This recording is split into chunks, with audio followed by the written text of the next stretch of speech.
અંકલેશ્વર નજીક આવેલા Panoli railway station પર 6 ઓગસ્ટના રોજ એક અત્યંત કરુણ અને કમકમાટીભરી ઘટના સામે આવી હતી. મૂળ રાજસ્થાનના અને હાલ સુરત ખાતે રિક્ષા ચલાવતા અશોક કુમાર ગુર્જર જયપુર બાંદ્રા સુપરફાસ્ટ ટ્રેનના જનરલ કોચના દરવાજે બેસીને મુસાફરી કરી રહ્યા હતા. સવારે 8:30 વાગ્યાના સુમારે ટ્રેન પાનોલી સ્ટેશન પરથી ધીમી ગતિએ પસાર થઈ રહી હતી.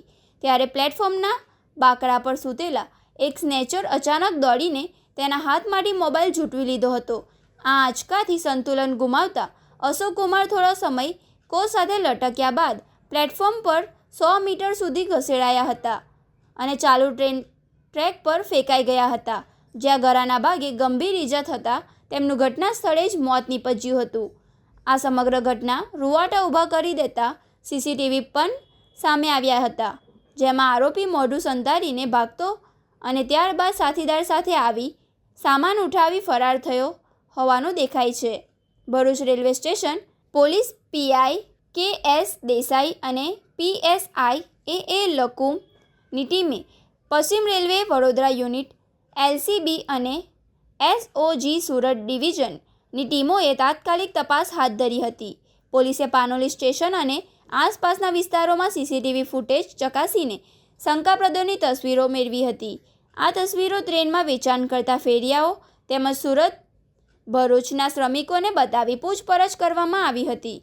સંયુક્ત બાતમીના આધારે પોલીસે મુખ્ય આરોપી ઈશ્વર ઉર્ફે જહાંગીર ઉર્ફે સુનિલ નાનાભાઈ બાગુલને ઝડપી પાડ્યો હતો. તેની કડક પૂછપરછ બાદ ગુનામાં સામેલ અન્ય સહ આરોપી રાકેશભાઈ રામદાસભાઈ વસાવાની પણ 9 ઓગસ્ટના રોજ અટકાયત કરવામાં આવી હતી.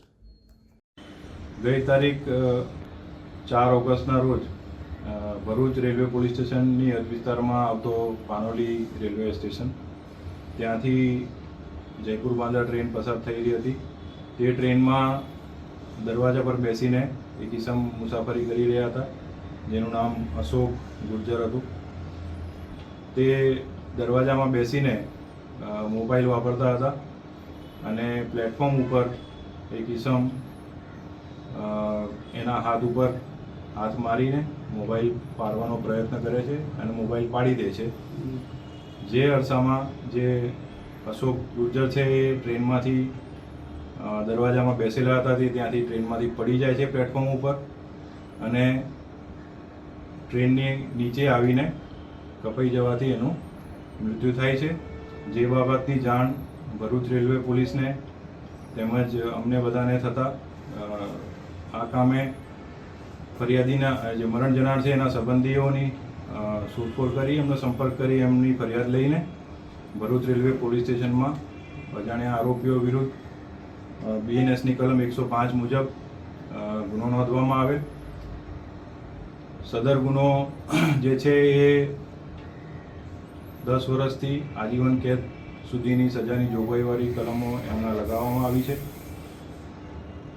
અને તમામ ઉપરી અધિકારીઓની સૂચનાથી પશ્ચિમ રેલવે વડોદરા યુનિટના એલસીબી, એસઓજી તેમજ ભરૂચ પોલીસ સ્ટેશનની કર્મચારીઓની અલગ અલગ ટીમો બનાવીને અજાણ્યા જે ઈસમો છે એમની શોધખોળ કરવામાં આવી અને પાનોલી રેલવે સ્ટેશનના તેમજ બહારના વિસ્તારના બધા સીસીટીવી કેમેરાને બધું ચેક કરતા તેમજ હ્યુમન ઇન્ટેલિજન્સથી બધી ખાતરી તપાસ કરતાં જણાઈ આવેલ કે આજે આરોપી છે તે ટોટલ એ લોકો 3 જણા હતા અને 3 જણા સવારમાં પ્લેટફોર્મ ઉપર આવેલા હતા અને તેઓએ આ મોબાઈલ કોઈપણ પેસેન્જર આવી ધીમી ટ્રેન જતી હોય એમાંથી પેસેન્જરનો મોબાઈલ પાડીને પોતાનો ખર્ચો કાં તો ગુજરાન ચલાવવા માટેને એ લોકોએ અંદર ચર્ચા કરીને નક્કી કરેલું હતું.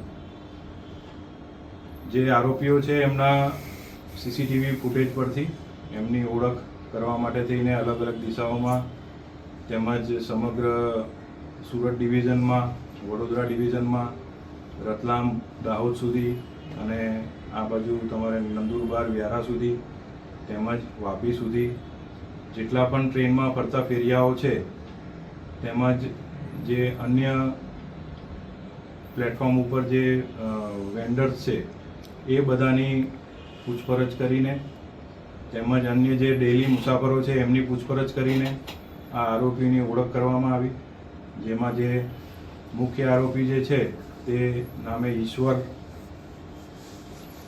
છે, એની ઉપર એની ઓળખ થયેલ છે. જે ઈશ્વર જે આરોપી છે મૂળ દોંડાઈચાનો વતની છે, મહારાષ્ટ્રનો, અને વર્ષોથી એ અહીંયા સુરત, ભરૂચ, વડોદરા રેલવેની હદ વિસ્તારમાં રેલવેના વિસ્તારમાં એનું કાર્યક્ષેત્ર છે અને એમાં છૂટક ફેરી કરી મજૂરી કરી એનું ગુજરાન ચલાવે છે. રખડતો ભટકતો ઈસમ છે. આ આરોપીની ઓળખ થયા પછી એનું ગુનાહિત ભૂતકાળ બાબતે તપાસ કરવામાં આવી છે, જેમાં એની ઉપર કુલ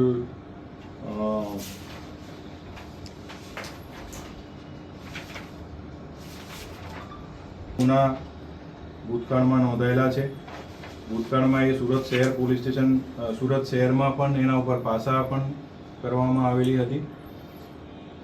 નંદુરબારમાં એક ગુનામાં, મોબાઈલ ચોરીના ગુનામાં તે હાલમાં વોન્ટેડ પણ છે.